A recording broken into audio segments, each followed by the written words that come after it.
రాసిన పత్రిక 2వ అధ్యాయం. కావున క్రీస్తునందు ఏ హెచ్చరిక అయినను, ప్రేమ వలన ఆదరణ అయినను, ఆత్మయందు ఏ సహనమైనను, ఏ దయారసమైనను, వాత్సల్యమైనను ఉన్న ఎడల మీరు ఏక మనస్కులగునట్లుగా ఏక ప్రేమ కలిగి ఏకభావము గలవారుగా ఉండి ఒక్కదాని యందే మనస్సుంచుచు నా సంతోషమును సంపూర్ణము చేయుడి. కక్ష చేతనైనను వృధాతిశయము చేతనైనను ఏమీ చేయక వినయమైన మనసు గలవారై ఒకరినొకడు తనకంటే యోగ్యుడని ఎంచుచు మీలో ప్రతివాడును తన సొంత కార్యములను మాత్రమే గాక ఇతరుల కార్యములను కూడా చూడవలను. క్రీస్తు యేసును కలిగిన ఈ మనసు మీరును కలిగి ఉండుడి. ఆయన దేవుని స్వరూపము కలిగిన వాడై ఉండి దేవునితో సమానముగా ఉండుట విడిచిపెట్టకూడని భాగ్యమని ఎంచుకొనలేదు గాని మనుషుల పోలికగా పుట్టి దాసుని స్వరూపమును ధరించుకొని తను తానే రిక్తునిగా చేసుకొనెను.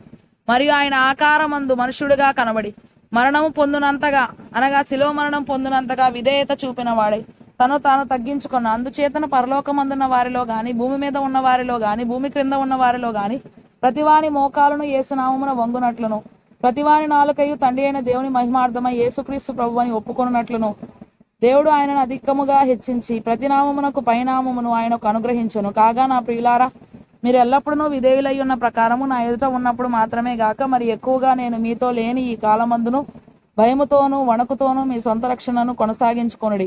ఎందుకనగా మీరు ఇచ్చయించుటకును కార్యసిద్ధి కలుగజేసుకొనుటకును తన దయా సంకల్పము నెరవేరుటకై మీలో కార్యసిద్ధి కలుగజేయవాడు దేవుడే. మీరు మూర్ఖమైన వక్రజనము మధ్య నిరపరాధులను నిష్కలంకులను అనింద్యులనైన దేవుని కుమారులగునట్లు సణుగులను సంశయములను మాని సమస్త కార్యములను చేయ అట్టి జనము మధ్యన మీరు జీవవాక్యమును చేతపట్టుకుని లోకమందు జ్యోతుల వలె కనబడుచున్నారు. అందువల్ల నేను వ్యర్థముగా పరుగెత్తలేదనియో నేను పడిన కష్టము నిష్ప్రయోజనము కాలేదనియో క్రీస్తు దినమున నాకు అతిశయ కారణము కలుగును.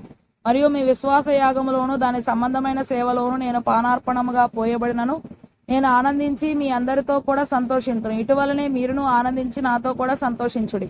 నేనును మీ క్షేమము తెలుసుకుని ధైర్యము తెచ్చుకుని నిమిత్తము తిమోతిని శీఘ్రముగా మీ యొద్దకు పంపుటకు ప్రభువైన యేసునందు నిరీక్షించుచున్నాను. మీ క్షేమ విషయమై నిజముగా చింతించువాడు అతని వంటి వాడెవడనూ నా యొద్ద లేడు.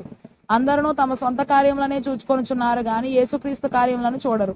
అతని యోగ్యత మీరు ఎరుగుదురు. తండ్రికి కుమారుడు ఎలాగూ సేవ చేయును అలాగే అతడు నాతో కూడా సువార్త వ్యాపకము నిమిత్తము సేవ చేయును. కాబట్టి నాకేమి సమవింపనై ఉన్నదో చూచిన వెంటనే అతనిని పంపవలనని అనుకొనుచున్నాను. నేను శీఘ్రముగా వచ్చేదనని ప్రభువును బట్టి నమ్ముచున్నాను.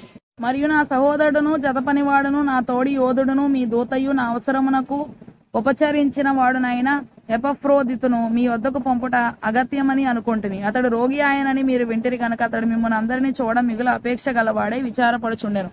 నిజముగా అతడు రోగి అయి చావునకు సిద్ధమై ఉండెను గాని దేవుడు అతనిని కనికరించెను. అతని మాత్రమే గాక నాకు దుఃఖం మీద దుఃఖము కలుగకుండుటకై నన్నును కనికరించెను. కాబట్టి మీరు అతనిని చూచి మరల సంతోషించే నిమిత్తమును నాకున్న దుఃఖము తగ్గు నిమిత్తమును అతనిని మరి శీఘ్రముగా పంపితిని. నా ఎడల మీ ఉపచర్యలో ఉన్న కొదువను తీర్చుటకై అతడు తన ప్రాణమునైనను లక్ష్య పెట్టక క్రీస్తు యొక్క అనేక ప్రాచీన పత్రులలో ప్రభు యొక్క అని పాఠాంతరము పని నిమిత్తము చావునకు సిద్ధమై ఉండెను. గనుక పూర్ణానందముతో ప్రభువునందు అతనిని చేర్చుకుని అట్టి వారిని గణపరచుడి.